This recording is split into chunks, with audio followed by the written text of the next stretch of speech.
जर तुम्ही असे विद्यार्थी असाल जे परीक्षेच्या 1 महिन्या आधी अभ्यास सुरू करतो, मग तुम्ही किमान 60 ते 70% गुण मिळवता, तर नक्कीच तुम्ही तुमचं टॅलेंट वाया घालवत आहात.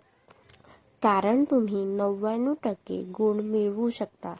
जगातल्या सर्व असामान्य लोकांमध्ये हा टॅलेंट असतो आणि हाच टॅलेंट तुमच्याकडे सुद्धा आहे. परंतु ह्या टॅलेंटचा योग्य वापर कसा करायचा हे तुम्हाला माहीत नाही. खरं तर माझ्यातही हे टॅलेंट आहे, पण मी देखील ह्या टॅलेंटचा योग्य वापर केला नाही. पण काही काळापूर्वी मी द 12 इयर वीक हे पुस्तक वाचले. हे पुस्तक वाचल्यानंतर मला समजलं की हे खूप खास टॅलेंट आहे, जे सामान्य परीक्षेच्या आधी विद्यार्थ्यांमध्ये दिसून येते. वर्षाच्या शेवटच्या दिवसात सेल्समॅनमध्येही हे टॅलेंट दिसून येते आणि परीक्षेच्या 1 महिन्या अगोदर शिक्षकांमध्येही हे दिसून येते, जेव्हा ते 5 ते 6 घंटे राहिलेला सिलेबस पटकन संपवतात. ह्या पुस्तकाचे लेखक ब्रायन पी मोरान यांना जेव्हा हे कळाले तेव्हा त्यांनी बरेच संशोधन केले, अनेक महान कलाकारांचा अभ्यास केला. तेव्हा त्यांना स्पष्टपणे समजले की सुरुवातीस आणि शेवटी लोकांमध्ये प्रॉडक्टिव्ह लेवल म्हणजे की उत्पादनाची पातळी खूप जास्त असते आणि मध्य वेळेत ते खूप कमी होते. सोप्या भाषेत सांगायचे तर लोक मधला भागाचा बराच वेळ वाया घालवतात. जसे की तुम्ही नवीन वर्षाचे ध्येय निश्चित केले असेल, त्यामुळे जानेवारीच्या 2-3 आठवड्यापर्यंत तुमचा परफॉर्मन्स हायेस्ट असेल, म्हणजे की सर्वोच्च असेल, पण ते हळूहळू खूप थंड होऊ लागेल. पुढे जाऊन मे-जूनच्या महिन्यापर्यंत 90% लोक हे सोडून पण देतील. पण हे न सोडणाऱ्या लोकांचा परफॉर्मन्स नोव्हेंबर-डिसेंबर पर्यंत पुन्हा वाढेल. पण मध्यंतरी 6 ते 7 महिने ते लोक पण वेळ वाया घालवतात. हे सर्व घडते त्या खास टॅलेंटमुळे, जे तुम्हाला 1 महिन्यात परीक्षासाठी तयार करतो. ब्रायनला ही गोष्ट समजली होती. त्यांनी एक बेस्ट एक्झिक्युटिव्ह सिस्टम म्हणजे की सर्वोत्तम कार्यकारी प्रणाली द 12 वीक इयर बनवले, जेणेकरून तुम्ही तुमच्या टॅलेंटचा योग्य वापर करू शकता. लोक 12 महिन्यात जितके काम करतात तितके काम तुम्ही 12 आठवड्यात करू शकता. तर ही सिस्टम समजून घेण्याआधी जाणून घेऊया की 12 इयर सिस्टम का फेल झालं. हे सिस्टम अपयशी होण्याचे 2 कारण आहेत. 12 month year is unpredictable. He system unpredictable आहे, म्हणजे की ही प्रणाली अप्रत्याशित आहे. आपण 11 किंवा 12व्या महिन्यात काय करणार आहे याचा अंदाज लावू शकत नाही. त्यामुळे तुम्ही 12 महिन्यांच्या आधारे योजना बनवू शकत नाही. कारण की 10 महिन्यानंतर तुम्ही कुठे असाल, कोणत्या परिस्थितीत असाल हे तुम्हालाही कळणार नाही, किंवा त्यावेळेला काय महत्त्वाचे काम येतील. परंतु तुम्ही 7 किंवा 8 आठवड्यात काय करणार आहात याचा अचूक अंदाज बांधू शकता. त्यानंतर तुम्ही त्यानुसार प्लॅन बनवू शकता. लॉस ऑफ फोकल स्ट्रेंथ म्हणजे की 12 महिन्याचा वेळ खूप जास्त असतो. नेहमी मनात येतं की अजून खूप वेळ बाकी आहे. ह्यामुळे प्लॅनवर लक्ष केंद्रित होत नाही.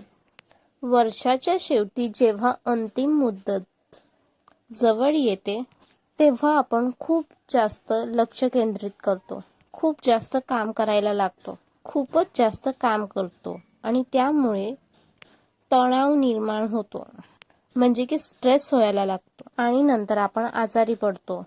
म्हणून 12 महिने खूप जास्त होतात आणि 2 आठवडे खूप कमी आहे.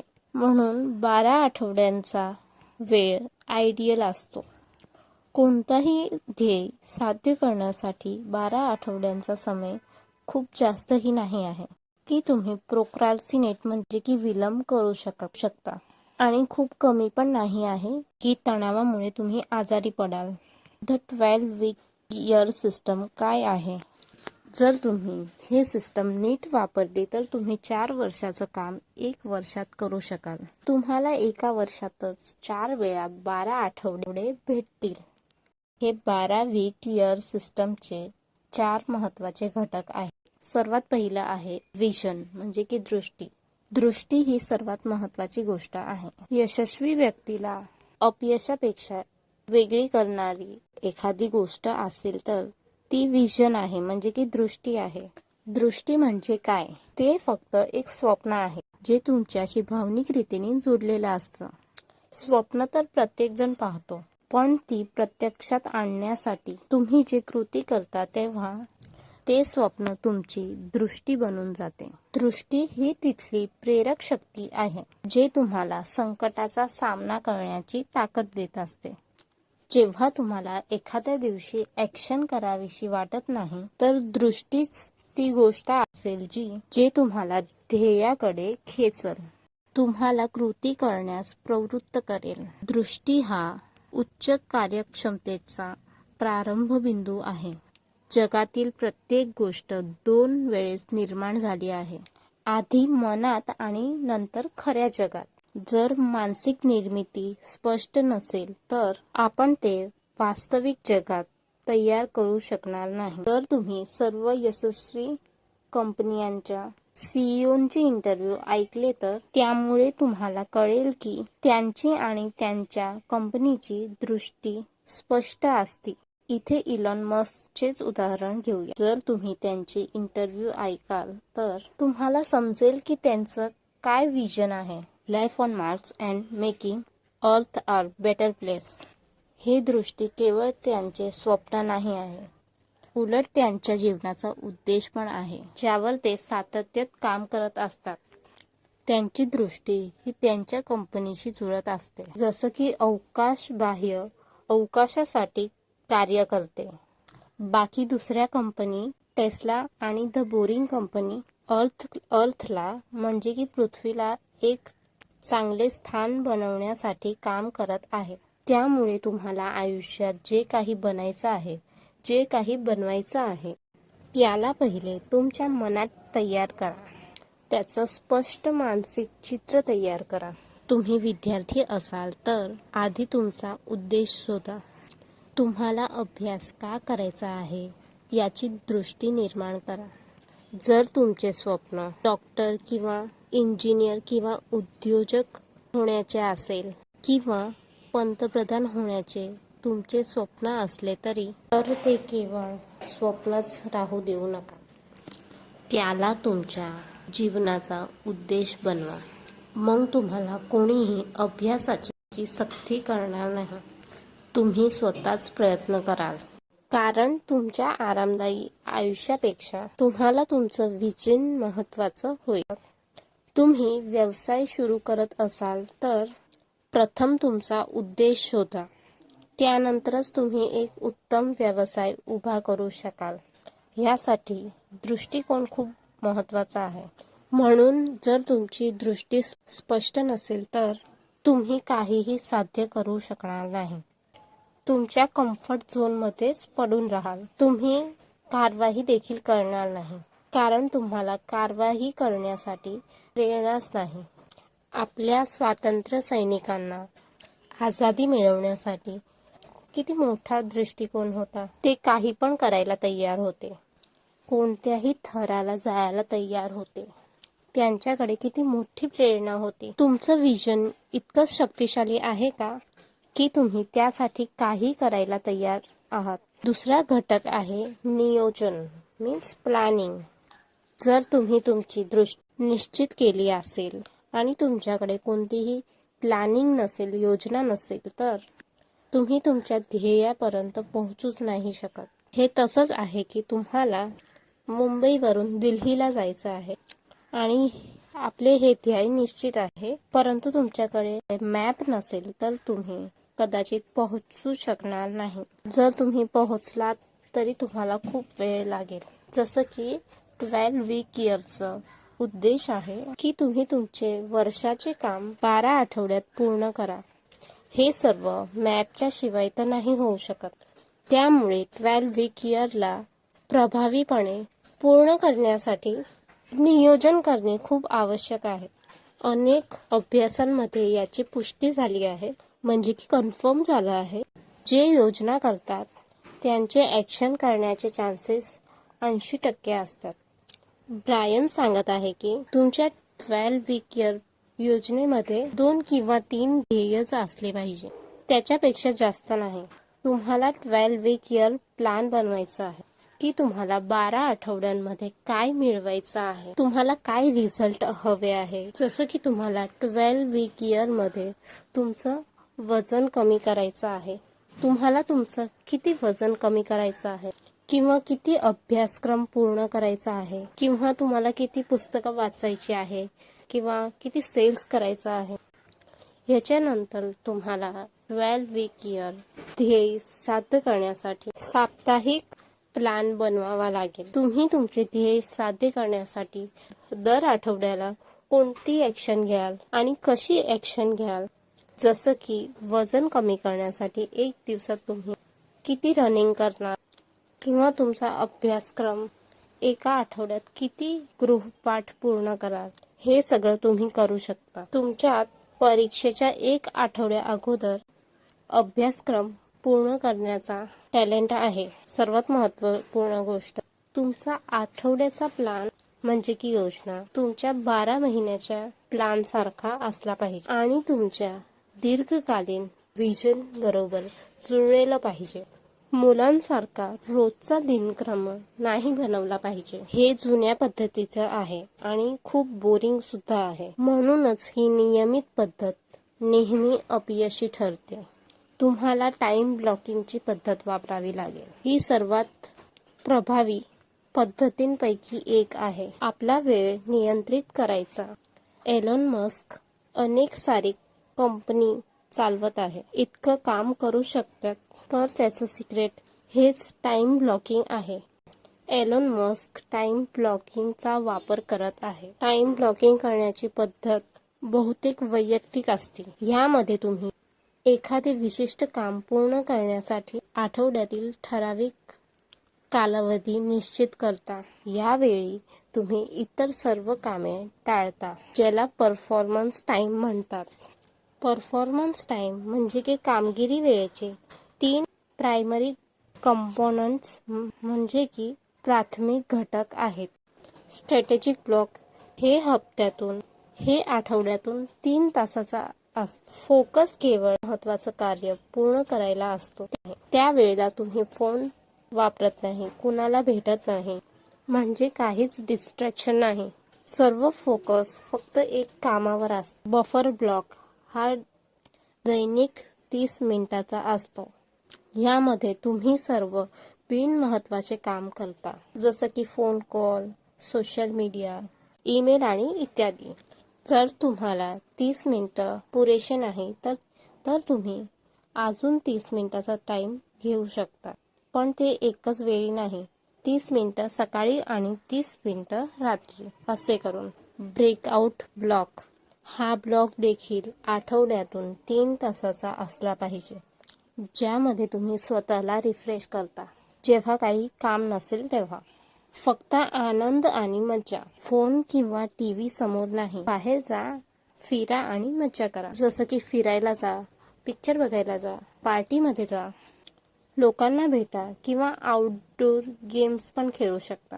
याच्यासारखे अजून पण टाइम ब्लॉक तुम्ही तुमच्यासाठी बनवू शकता, जे तुम्हाला 12 वीक इयर प्लॅन म्हणजे की योजना साध्य करण्यासाठी मदत करेल. तिसरा घटक आहे मेजरमेंट म्हणजे की मोजमाप. तुमचे मोजमाप स्पर्श एक दगडासारखे आहे. ही तुमची एक्झिक्युशन प्रक्रिया पुढे वाढवते.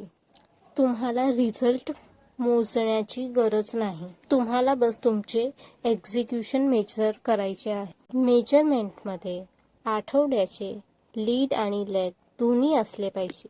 तुम्ही किती काम पूर्ण केलं आहे आणि किती काम बाकी आहे. तुमच्या योजनेच्या तुलनात तुम्ही किती अध्याय पूर्ण केले आहे आणि किती बाकी राहिले आहे, याच्याने तुम्हाला स्पष्ट समजेल की तुमचे योजनामध्ये काही बदल करण्याची गरज आहे किंवा सर्व व्यवस्थित आहे. जसं आकर्षक दृष्टिकोन तुम्हाला तुमच्या ध्येयाकडे खेचते, अशा प्रकारे योग्य मापन तुम्हाला ध्येयाकडे ढकलते आणि कृती करण्यास प्रवृत्त करते. तुम्हाला सांगते खूप चांगलं परफॉर्मन्स म्हणजे की कामगिरी करत आहे. तुम्ही खूप चांगलं परफॉर्म करत आहे. तुम्हाला हार मानण्याची गरज नाही आहे. आता तुम्ही लवकरच 12 वीक इयर पूर्ण करणार आहात. तुम्ही तुमचं ध्येय लवकरच मिळवणार आहात. म्हणून हार मानू नका आणि ॲक्शन घेत राहा. तुम्हाला परिपूर्ण असण्याचीही गरज नाही. एका अभ्यासात असे आढळून आले आहे की जर तुम्ही तुमच्या योजनेतील 85% क्रिया पूर्ण करत आहात तर त्यामुळे तुमचे ध्येय साध्य होण्याची शक्यता अनेक पटीने वाढते. सुरुवातीला तुम्ही 60 ते 70% उपक्रम पण पूर्ण करत असाल तर तुम्ही खूप चांगलं परफॉर्म करत आहात. बस 60% पेक्षा कमी नाही असलं पाहिजे. जर तुमचा स्कोर 60% पेक्षा कमी असेल तर तुम्ही तुमची योजना चांगल्या प्रकारे कार्यवंती करत नाही. ह्या समस्येचे निराकरण करण्यासाठी योग्य माइंडसेट म्हणजे की मानसिकता असणे खूप महत्त्वाचे आहे, जे की आपलं शेवटचा आणि खूप महत्त्वाचा पॉइंट आहे. चौथा घटक माइंडसेट म्हणजे की मानसिकता. अनेक गोष्टी माइंडसेटमध्ये येतात, पण इथे आपण माइंडसेट फॉर कमिटमेंट बद्दलच बोलूया. कारण की तुम्ही रिझल्टला थेट नियंत्रण करू शकत नाही, परंतु तुमच्या ॲक्शनद्वारे नियंत्रण करू शकता. म्हणून तुम्हाला 12 वीक इयरच्या प्रत्येक प्लॅनसाठी कमिटमेंट राहावा लागेल आणि मग ॲक्शन घ्यायचं आहे. एक शक्तिशाली कमिटमेंटच्या 4 चाव्या असतात. पहिलं स्ट्रॉंग डिझायर म्हणजे की प्रबळ इच्छा. हे एक व्हिजन सारखंच आहे. हे एक दृष्टिकोन सारखंच आहे जे तुम्हाला वचनबद्ध होण्याचे भक्कम कारण देते. यामुळे तुमच्या शब्दात मूल्य निर्माण होते. जेव्हा तुम्ही एखाद्याला वचन देता तर तुम्ही ते वचन पूर्ण करण्यासाठी तयार असता का असंच वचन देऊन टाकता. दुसरं की ॲक्शन्स. जेव्हा तुम्ही एखाद्याला वचन देता तेव्हा कीस्टोन कृती शोधावी लागते, जेणेकरून तुम्ही तुमची वचनबद्धता पूर्ण करू शकाल. कारण की सर्व उपक्रम तुम्हाला ध्येयापर्यंत पोहोचवत नाही. केवळ विशिष्ट कीस्टोन क्रियाकलाप तुम्हाला ध्येयापर्यंत पोहोचवू शकते. Commitment sacrifice. वचनबद्धता त्यागाची मागणी करते. तिसरं काउंट द कॉस्ट. खर्च मोजा. प्रत्येक वचनबद्धतेची स्वतःची किंमत असते. जसं की तुम्ही एखाद्या स्पर्धेची तयारी करत आहात तर तुम्ही टीव्ही किंवा मोबाईलवर वेळ घालवू शकत नाही किंवा पार्टीमध्ये जाऊ शकत नाही. त्याग करावा लागेल. तासोनतास अभ्यास करावा लागेल. जर तुम्ही वजन कमी करण्याचे निर्णय घेतला आहे, व्यायाम करून चालणार नाही. तुम्हाला बाहेरचं खायचं बंद करावा लागेल. त्याग तर करावाच लागेल, तेव्हाच तुम्हाला रिझल्ट भेटेल. किती वेळेस तुम्हाला वाटेल की आज मन नाही करत आहे, याला राहू देऊया, हे काम करणे राहू देऊया, पण हे इथे चालणार नाही. तुम्ही कमिटमेंट केली आहे. तुमचे साप्ताहिक ध्येय साध्य झाले नाही आहे. जीवनातील सर्वात महत्त्वाच्या दृष्टीशी संबंधित आहे. म्हणूनच तुम्ही असं म्हणू शकत नाही की माझं हे काम करण्याचं मन नाही आहे. चौथं act on commitment not feeling. भावना बाजूला ठेवा आणि वचनबद्धतेवर कृती करा. मग तुम्ही अशा प्रकारे साप्ताहिक योजनेसाठी कमिटमेंट करा तर तुम्ही सहजच 80% प्लॅनिंग पूर्ण कराल.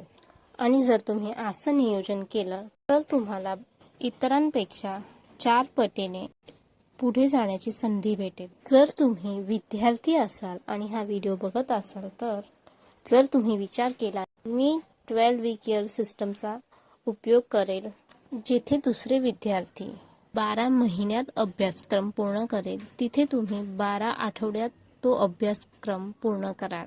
म्हणजे तुम्ही त्यांच्यापेक्षा 4 पटीने पुढे असाल. तुम्हाला रिव्हिजन करण्यासाठी पुरेसा टाइम मिळेल. तुम्ही सहजच 99% मिळवू शकता. तर मित्रांनो, तुम्हाला ही बुक समरी कशी वाटली मला कमेंट करून नक्की सांगा. आणि तुम्हाला द 12 वीक इयर ह्याच्याबद्दल अजून जाणून घ्यायचे असेल तर हे पुस्तक नक्की वाचा. तर तुम्हाला हा व्हिडिओ कसा वाटला मला कमेंट करून नक्की सांगा. आणि व्हिडिओ आवडला असेल तर व्हिडिओला लाईक करा, शेअर करा आणि सबस्क्राईब करा. भेटूया नेक्स्ट व्हिडिओमध्ये. तोपर्यंत काळजी घ्या. बाय.